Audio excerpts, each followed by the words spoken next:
എല്ലാരും അറിഞ്ഞു കാണല്ലോ, തൃശ്ശൂർ വെടിക്കെട്ടിനായിട്ട് ഒരുക്കി വെച്ചിട്ടുള്ള പടക്കക്കോപ്പ് പൊട്ടിത്തെറിച്ചു. 2 ദിവസം കഴിഞ്ഞിട്ടുണ്ടെങ്കിൽ ഒരു സാമ്പിൾ വെടിക്കെട്ട് റെഡിയാക്കി വെച്ചിട്ടുണ്ടായിരുന്നതാ, എല്ലാം അങ്ങ് പൊട്ടിത്തെറിച്ച് ഇല്ലാണ്ടായി എന്നുള്ളതാണ്. എനിക്ക് ആദ്യം തന്നെ ഒരു കാര്യം ചോദിക്കാനുള്ളത്, ആർക്കാണ് ഈ ഇത്രമാത്രം ശബ്ദ കോലാഹലങ്ങൾ ആഗ്രഹിക്കുന്നത്? നമ്മളിൽ കുറെ ആൾക്കാരുണ്ട് ഈ വലിയ ശബ്ദം ഇങ്ങനെ കേൾക്കണം, വലിയ പൂതിയാണ് ഇത് കേട്ടോണ്ടിരിക്കുക. കരയിലെ വലിയൊരു ജീവി ആയതുകൊണ്ട് ഇത്രമാത്രം ക്രൂശിക്കപ്പെടുന്ന, ഇത്രമാത്രം അടി വാങ്ങുന്ന മറ്റൊരു ജീവി ഉണ്ടാവില്ല, ആന. ഈ പൊള്ളുന്ന വെയിലത്ത് ആ ആനേനെ അങ്ങനെ കൊണ്ടടക്കണം, എന്തൊരു താല്പര്യം എല്ലാവർക്കും, ഭയങ്കര സന്തോഷമാണ്. നമ്മൾ ആഘോഷിക്കുന്ന ഈ ആഘോഷങ്ങൾ കാരണം നമുക്കൊക്കെ ഓക്കെയാണ്, സംഭവം ശരിയാ. പക്ഷേ ഇവിടെയുള്ള മറ്റുള്ള ജീവികൾക്ക്, അവർക്കൊക്കെ എത്ര ബുദ്ധിമുട്ടുണ്ടെന്നറിയോ? എത്ര പക്ഷികൾ ചത്തുപോകുന്നുണ്ടെന്നറിയോ? ഒരുപാട് ജീവജാലങ്ങളെ നശിപ്പിച്ചിട്ടാണ് നമ്മൾ ഈ വെടിക്കെട്ട് കണ്ട് കൈ കൊട്ടി ആഘോഷിക്കുന്നത്. അതിനിടയിൽ ഒരു നേരത്തെ അന്നത്തിന് വേണ്ടി കഷ്ടപ്പെടുന്ന ഒരു കൂട്ടം ആളുകൾ മരിച്ചു. എത്ര ആളുകളാണ് മരിച്ചു പോകുന്നത്? 10-40ഓളം ആളുകൾ അതിനകത്ത് ഉണ്ടായിരുന്നു എന്ന് പറയുന്നു. അവിടെ 500 മീറ്റർ അകലെ നിന്നിട്ടാണ് ഒരാളുടെ കൈപ്പത്തി കിട്ടിയത്. 500 മീറ്റർ അകലെ നിന്ന്. ഞാൻ തൃശ്ശൂരിൽ പോയി തിരിച്ചു വരുന്ന സമയത്ത് ഭയങ്കര ശബ്ദമൊക്കെ കേട്ടു, പക്ഷെ നമുക്ക് മനസ്സിലായില്ല, എന്ത് സംഭവം മനസ്സിലായില്ല. തിരിച്ച് എടപ്പാളെത്തിയ സമയത്താണ് ഈ വാർത്ത കേൾക്കുന്നത്, ഒരു വലിയ സ്ഫോടനം നടന്നിട്ടുണ്ട്, ഒരുപാട് ആളുകൾ മരണപ്പെട്ടിട്ടുണ്ട്. വല്ലാത്ത അവസ്ഥയാണ് കേട്ടോ. നമുക്ക് ശരിക്കും പറഞ്ഞെങ്കിൽ ഭ്രാന്തന്മാരെക്കാളും കഷ്ടം മനുഷ്യന്മാര്. ഇപ്പൊ ഞാൻ ഈ വെടിക്കെട്ടിനെതിരെ സംസാരിച്ച കുറെ വെടിക്കെട്ട് സ്നേഹിക്കുന്ന കുറെ ആളുകളുണ്ടാവും, അവന് ഒരു വലിയ ശബ്ദം ഭയങ്കര ഇഷ്ടാവും, അവൻ വന്നിട്ട് ചിലപ്പോൾ തെറി വിളിക്കാൻ വരും. ആനപ്രേമികളായി കുറെ ആളുകൾ വരും, കുറെ കൂതറകൾ വരും, ഇങ്ങനെ കിടന്നിട്ട് കൊണക്കൊണാന്ന് കൊണകടിക്കും. ഒന്ന് പോടാപ്പ. മനുഷ്യന്മാരുടെ ജീവനും പോകുന്നുണ്ട്, അത് മനസ്സിലാക്കണം. ആന ഇടഞ്ഞിട്ടാണെങ്കിലും വെടിക്കെട്ട് ഇപ്പൊ പൊട്ടിത്തെറിച്ചിട്ടൊക്കെ ഉണ്ടായില്ലേ, മനുഷ്യന്മാർക്കും അപകടമെന്ന് മനസ്സിലാക്കണം. നിങ്ങൾ എന്താണ് ഈ കരുതി വെക്കുന്നേ? നമ്മളിങ്ങനെ കാണുമ്പോ രസമാണ്, ആകാശത്തുകാർ സാധനം പൊന്തി പോകുന്നു, പൊട്ടുന്നു, എന്ത് ശബ്ദം, എന്ത് അടിപൊളിയല്ലേ. ഇവിടെ യുദ്ധ സമയത്ത് പൊട്ടുന്ന സാധനല്ലേ, അതിനേക്കാൾ വീര്യം കൂടി സാധനങ്ങൾ അവിടെ പൊട്ടിച്ചോണ്ടിരിക്കുന്നു. ഒന്ന് ചെരിഞ്ഞൊക്കെ അറിയാം, ആ കുറ്റി ഒന്ന് ചെരിഞ്ഞറിയാം. അപ്പൊ ഈ ഒരു വിഷയത്തിൽ ഇതിൽ നിന്ന് രക്ഷപ്പെട്ടു വന്ന ഒരു ദൃക്സാക്ഷി, അതിൽ ജോലി ചെയ്തിരുന്ന ഒരാൾ പറയുന്ന കുറച്ച് കാര്യങ്ങളുണ്ട്, ഞാൻ അതൊന്ന് കേൾപ്പിക്കാം, നിങ്ങളൊന്ന് കേട്ടു വെക്ക്. എന്താ സംഭവിച്ചെന്ന് അറിയാനോ? അപകടത്തിൽ നിന്ന് രക്ഷപ്പെട്ട ഒരാളുടെ പ്രതികരണം നമുക്ക് 2:40 ഉള്ളില് പെട്ടെന്നുള്ള ചൂടുകൊണ്ടായിരിക്കണം ഈ ഞാൻ നിൽക്കുന്നിടത്ത് തിരി കെട്ടിയിട്ടുണ്ടാവും. ചൂട് കാരണം ഞാൻ തിരി എടുത്തിടുക, ഇങ്ങനെ ഒരു ട്രിപ്പ് മറിച്ചിട്ട് കഴിഞ്ഞാൽ തിരി പെട്ടെന്ന് ഉണങ്ങും. അപ്പോഴാണ് പെട്ടെന്ന് ഒരു 5 മീറ്റർ അകലെ എന്നൊരടി എൻ്റെ നോക്കി ഞാൻ മറിയുമ്പോഴേക്കും ഞാൻ ഇട്ട തിരിയൊക്കെ തട്ടി. പിന്നെ എനിക്ക് മനസ്സിലായി ചലിച്ചു. ഞാൻ ഓടുമ്പോഴേക്കും ഈ ഇവിടെ നറും ഷെഡ് പൊട്ടി, അപ്പോഴേക്കും ഇവിടെ പൊട്ടി ഈ നറും ഷെഡ്. അങ്ങനെ 2 കണ്ടും മറിയുമ്പോഴേക്കും സ്റ്റോറും പൊട്ടി. പിന്നെ ഞാൻ നിന്നില്ല, ഞാൻ പറഞ്ഞില്ല. പിന്നെ ഞാൻ തിരിച്ച് പെണ്ണുങ്ങളെ അടുത്തേക്ക് തന്നെ എടുത്തു ഓടി. ഇതിലെത്ര മലയാളികളല്ലാതെ ഇല്ലില്ല, ഒക്കെ നമ്മൾ മലയാളികളാണ്, വേറെ പുറമെന്ന് അങ്ങനെ ഇല്ല. ഇതിലേറ്റവും വലിയ ഒരു വിഷമം എന്താ വെച്ചാൽ നമ്മൾ ഉപയോഗിക്കാൻ പറ്റാത്ത ഒരു കെമിക്കലും മറ്റേ നിയമത്തിന് വിരുദ്ധമായിട്ടില്ല. അത് 99% ഈ തീ പോലുള്ള വേലി ചൂടായിട്ട് ഈ തിരി അല്ലെങ്കിൽ കടുമരുന്ന് തിരി. എന്തുമാത്രം ചൂടുണ്ടെന്നാ കരുതുന്നേ? തല ചിലപ്പോ നിന്ന് കത്തും, അത്രക്ക് ചൂടാ. ഹെൽമെറ്റ് ഇട്ട് യാത്ര ചെയ്യാൻ കഴിയില്ല, ഹെൽമെറ്റ് ഇട്ടിട്ട് പോലും തലക്കകത്ത് തലവേദനിച്ച് സഹിക്കാൻ പറ്റാത്ത അവസ്ഥയില്ല. കോട്ട് ഇട്ടിട്ടാ പോണം, കാരണം കയ്യങ്ങ് പൊള്ളി പോകുന്നുള്ള ധാരണയില്ല. ചൂട് സഹിക്കാൻ വയ്യ. ആ സമയത്താണ് ഈ വെടിക്കെട്ടൊക്കെ വല്ല ഡിസംബർ മാസത്തിലേക്കൊക്കെ ആക്കാൻ പറ്റുമോ? പൂരങ്ങൾ നടത്തിക്കോ, ഡിസംബർ മാസത്തിലേക്കൊക്കെ ആക്കാൻ പറ്റുമോ? അത് അത്രയും നല്ലതാ, കാരണം ആ ചൂടൊന്ന് കുറഞ്ഞു കിട്ടിക്കോട്ടെ. എന്ത് വലിയ ചൂടാണ്, റോട്ടിലൊക്കെ ചിലപ്പോൾ എന്തെങ്കിലും കൊണ്ടിട്ട് അത് നിന്ന് കത്തും, അത്രക്ക് ചൂടാ ആ സമയത്താണ്. പിന്നെ ഈ സാധനം ഓക്കെ ശരിയാണ്, ഗവൺമെന്റ് പറയുന്ന കാര്യങ്ങളെ ചെയ്യുന്നുള്ളൂ, സംഭവം ശരിയാണ്.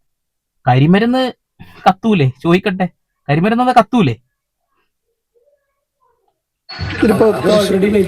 തൃശ്ശൂർ പൂരത്തിനുള്ള എല്ലാ സാമഗ്രികളും ആ സാധനങ്ങളാണ് എല്ലാം സാമ്പിളിന് എല്ലാ സാധനങ്ങളും പൊതുവെ യാതൊരു കുഴപ്പമില്ല. ഇന്ന് നാളത്തെ കഴിഞ്ഞാൽ നാളെ വൈകുന്നേരം ആകുമ്പോൾ സാമ്പിളിന്റെ ലോഡ് ചെയ്യാം.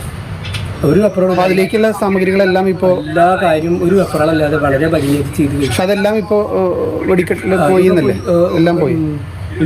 എന്താടാ വെടിക്കോപ്പ് നശിച്ചാണ് എന്റെ കുഴപ്പം? മനുഷ്യന്മാര് മരിച്ചിട്ടുണ്ട് അതിൻ്റെ ഉള്ളില്. 9 പേരെങ്ങാനും മരണപ്പെട്ടു എന്നാ ഞാൻ വാർത്തയിൽ കാണുന്നത്. എത്ര ആളിഞ്ഞ് മരിക്കുമെന്ന് പറയാൻ കഴിയില്ല, കാരണം ആശുപത്രിയിൽ അഡ്മിറ്റ് ചെയ്യപ്പെട്ട ആളുകളുടെ ഒക്കെ അവസ്ഥ വളരെ ഗൗരവം എന്നുള്ളതാണ്, വളരെ ഗുരുതരമാണ് എന്നുള്ളതാണ്. എത്ര ആളെ ജീവൻ തിരിച്ചു കിട്ടുന്ന ഒരു പിടിയില്ല. അപ്പോൾ ഓന്റെ വെടിക്കെട്ട് ഉണ്ടാക്കാൻ നിൽക്കുക മാറ്റോ? കാരണം 99% ഈ കളത്തിൽ തിരിയാണ് ഞാൻ നിൽക്കുന്നിടത്ത് കത്തിയത്. ഒന്നിങ്ങനെ ചൂടിന് ലെൻസ് പോലെ ഇതൊന്ന് ചെന്ന് അടിച്ചിട്ടാവണം.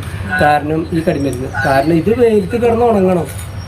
അല്ലോട് ഒരു കാര്യം ചോദിക്കട്ടെ, സൂര്യാഘാതം ഏൽക്കുന്നത് എന്തുകൊണ്ടാ, എങ്ങനെയാണ്? അതിശക്തമായ ചൂടിലെ ആ ഒരു ഇൻഫ്രാറെഡ് കിരണങ്ങൾ ശരീരത്തിൽ തട്ടുമ്പോഴല്ലേ തിരി കത്താൻ വല്ല പണിയുണ്ടോ? പിന്നെ അമ്മാതിരി ചൂടാണ്. നിങ്ങൾ ഹൈവേയിലൂടെ യാത്ര ചെയ്യുന്ന ആളുകൾക്ക് മനസ്സിലാവുള്ളൂ. ചിലപ്പോൾ വീടിനകത്തിരിക്കുന്ന ഓഫീസ് മുറിയിലിരുന്ന് പണിയെടുക്കുന്ന ആളുകൾക്ക് വ്യക്തമായിട്ട് അറിയില്ല. കൂലിപ്പണിക്ക് പോകുന്ന ആളുകൾക്കും സാധാരണക്കാർക്ക് വ്യക്തമായി മനസ്സിലാവിട്ടുണ്ട്. റോട്ടിലൊക്കെ പണിക്ക് പോകുന്ന സമയത്തേ അറിയാൻ പറ്റും. അതല്ല ഓൾറെഡി ചെയ്യണം.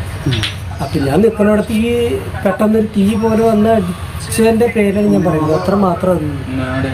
കാരണം എൻ്റെ ഈ കളത്തിൽ കിടക്കുന്ന തിരി മാത്രമല്ല, തിരി കത്തിരി. അതിപ്പോൾ എത്ര ചൂടായാലും ഏത് വേനൽക്കാലത്ത് തിരി വെയിറ്റ് കിടന്ന് ഉണങ്ങണം. പക്ഷെ ആദ്യം വന്നത് എൻ്റെ അടുത്ത്, ആ കളത്തിൽ എൻ്റെ അടുത്ത് തിരി കത്തി. ആ അപകടത്തിന്റെ തത്സമയം ആ അപകടത്തിന് ദൃക്സാക്ഷിയായ ആളുടെ പ്രതികരണമാണ് കണ്ടത്. ഉണങ്ങാനിട്ട ഇടത്ത് പെട്ടെന്ന് തീയുടെ സാന്നിധ്യം ഉണ്ടാവുകയായിരുന്നു. അപകടം തിരിച്ചറിഞ്ഞു, ചതി ഉണ്ടാകുമെന്ന് മനസ്സിലായി ഇവിടെ നിന്ന് ഓടി രക്ഷപ്പെടുകയായിരുന്നു എന്നാണ് ആ മനുഷ്യൻ പറഞ്ഞത്. അങ്ങനെ ഓടി രക്ഷപ്പെടാൻ കഴിയാതിരുന്ന കുറച്ച് മനുഷ്യരാണ് ഇപ്പോൾ ഈ അപകടത്തിന് ഇരയായിരിക്കുന്നത് എന്നുകൂടി നമ്മൾ ഓർക്കേണ്ടതുണ്ട്. ജേസൺ ചാമോളപ്പിൽ വിവരങ്ങളുമായി നമ്മളോടൊപ്പം. ജേസൺ, ആ അപകടത്തിന്റെ ദൃക്സാക്ഷിയായിരുന്നാൽ തീ അവിടേക്ക് ആ കളത്തിലേക്ക് വരുന്നത് കണ്ട ഒരാളാണ് ഇപ്പോൾ ആ പ്രതികരണം നമുക്ക് ലഭ്യമായത്. അതേ തുടർന്ന് പിന്നീട് ആകാശത്തോളം വലിയ പുകച്ചുരുളുകൾ ഉയർന്നു വരുന്നതും ഉഗ്രസ്ഫോടനങ്ങൾ ഉണ്ടാകുന്നതും നമ്മൾ കണ്ടു. ഇതാ പ്രേക്ഷകരെ ഇപ്പോൾ ആ സ്ക്രീനിൽ കാണുന്ന പ്രദേശമാണ്. ഇതാ പ്രദേശത്തിന്റെ ആകാശ ദൃശ്യങ്ങളാണ്. നീണ്ടു പരന്നു കിടക്കുന്ന പാടങ്ങൾക്ക് നടുവിലാണ് ഈ വെടിക്കോപ്പുകൾ ഉണ്ടായിക്കൊണ്ടിരുന്നത്. സാധാരണ ഇടങ്ങളിൽ നിന്ന് മാറി സുരക്ഷിതമായ, ഇതൊരു അപകട സാധ്യതയൊക്കെ കണക്കിലാക്കിക്കൊണ്ട് തന്നെയാണ് ആളുകളിൽ നിന്ന് മാറിയുള്ള സുരക്ഷിതമായ പ്രദേശത്ത് ധാരാളം വെയിൽ കിട്ടുന്ന ഇടത്ത്, തിരിയൊക്കെ ഉണങ്ങി കിട്ടാനുള്ള വെയിൽ കിട്ടുന്ന ഇടത്തേക്ക് ഈ പടക്കങ്ങളുടെ ഓക്കെ ഒഴിഞ്ഞിട്ട് ആളുകൾക്ക് ഉപദ്രവം ഉണ്ടാവാത്ത രീതിയിൽ തന്നെയാണ് സംഭവമൊക്കെ ചെയ്തിട്ടുള്ളത്. പക്ഷെ എന്ത് ചെയ്യാനാണ്, തൊട്ടടുത്തുള്ള ഒരുപാട് വീടുകൾ നശിച്ചു പോയിട്ടോ. എല്ലാ വീട്ടിലും ഗ്ലാസ് പൊട്ടിപ്പോയി, വലിയ അപകടം സംഭവിച്ചു, ആളുകൾ മരണപ്പെട്ടു. കൈയും കാലും ഇല്ലാത്ത ആളുകളെ ചിലപ്പോൾ നാളെ നമ്മൾ കാണേണ്ടി വരും. കാരണം ഒരു നേരത്തെ ആഹാരത്തിന് വേണ്ടി കഷ്ടപ്പെടുന്ന പാവപ്പെട്ട ആളുകളാണ് അതിൽ മരണപ്പെട്ടു പോകുന്നത്. ഈ വെടിക്കോപ്പിനെയും ഈ ആനയുടെ പിന്നാലെ നടക്കുന്ന ആളുകൾ, ദയവ് ചെയ്തിട്ട് നിങ്ങൾക്ക് വലിയ സംഭവം അടിപൊളിയായിട്ട് തോന്നുന്നുണ്ടാവും, പക്ഷെ സാധാരണക്കാർ മരിക്കുന്നുണ്ട്. ഇത്തരം കാര്യങ്ങളൊന്നും മനസ്സിലാക്കുക. ഇപ്പൊ ഏതൊരു ഉത്സവ സീസൺ എടുത്ത് നോക്കിയാലും ഒരുപാട് ആളുകൾ ആന കൊല്ലുന്നുണ്ടാവും. ഏതെങ്കിലും രീതിയിലുള്ള വെടിക്കെട്ട് അപകടങ്ങൾ ഉണ്ടാവുന്നുണ്ട്, ആളുകൾ മരിച്ചു പോകുന്നുണ്ട് എന്നുള്ളതാണ്. ദയവ് ചെയ്ത് നമ്മുടെ ഈ ഒരു വിനോദം ഉണ്ടല്ലോ, ഒരാൾ വീഴുമ്പോൾ നമുക്ക് ഭയങ്കര സന്തോഷമായിരിക്കുമല്ലോ. ഇപ്പൊ വാഴ സിനിമയിൽ നിങ്ങൾ കണ്ടില്ലേ, ആ ഒരു കാര്യം കൃത്യമായി കാണിച്ചില്ലേ. എല്ലാ വിഷുവിനും നമ്മൾ ഒരു മനുഷ്യൻ പടക്കം പൊട്ടിക്കാൻ പോകുന്നു, വീഴുന്ന വീഡിയോ കണ്ട് ചിരിക്കാറില്ലേ. അതിന്റെ അപ്പുറത്തൊക്കെ ഒരു വിഷമം ഉണ്ടെന്ന് മനസ്സിലാവുന്നില്ലേ. അത്രേ പറയുന്നുള്ളൂ. വിഷമങ്ങൾ ഉണ്ടാവാതിരിക്കുക. നമുക്ക് ഉത്സവങ്ങളൊക്കെ നടക്കണം, ആഘോഷങ്ങളൊക്കെ നടക്കണം, പക്ഷെ അത് മനുഷ്യന്മാരെ ഉപദ്രവിച്ചിട്ടാവരുത്. ഇപ്പൊ എന്നെ തെറി വിളിക്കാൻ വരും, വെടിക്കെട്ട് അങ്ങനെയാണ് ഇങ്ങനെയാണ് എന്നൊക്കെ പറഞ്ഞിട്ട്, ആന അതാണ് ഇതാണെന്നൊക്കെ പറഞ്ഞിട്ട്. എന്നിട്ട് എന്താ ഉണ്ടായി? ഇത് പറഞ്ഞുകൊണ്ടിരിക്കണം, വീട്ടിൽ സേഫ് ആയിട്ടിരുന്ന് കമന്റ് ചെയ്യും, സേഫ് ആയിട്ടിരുന്ന് കാര്യങ്ങൾ പറയും. ഒരു നേരത്തെ ഭക്ഷണത്തിന് വേണ്ടിയിട്ട് കുടുംബം നോക്കാൻ വേണ്ടി പോകുന്ന ആളുകൾ അങ്ങ് മരിച്ചു വീഴും. മലയാളികൾ മാത്രമേ ഉണ്ടായിരുന്നുള്ളൂ എന്നാണ് അറിയാൻ കഴിയുന്നത്. ഇത്ര ആൾക്കാർ ജീവൻ നഷ്ടപ്പെട്ടു എന്ന് പറയാൻ കഴിയില്ല. നമുക്കിനി പ്രാർത്ഥിക്കാൻ മാത്രമേ കഴിയുള്ളൂ, അവരുടെ ആത്മാക്കൾക്ക് നിത്യശാന്തി ലഭിക്കാൻ വേണ്ടിയിട്ട്. വേറെ ഒന്നും ചെയ്യാൻ കഴിയില്ല. ഇനി തെറി വിളിക്കാൻ വരുന്നവർ വരട്ടെ, എന്തുണ്ടാച്ചാ കാണിക്കേ. വീണ്ടും വരാം. സന്ദീപ് എടപ്പാൾ.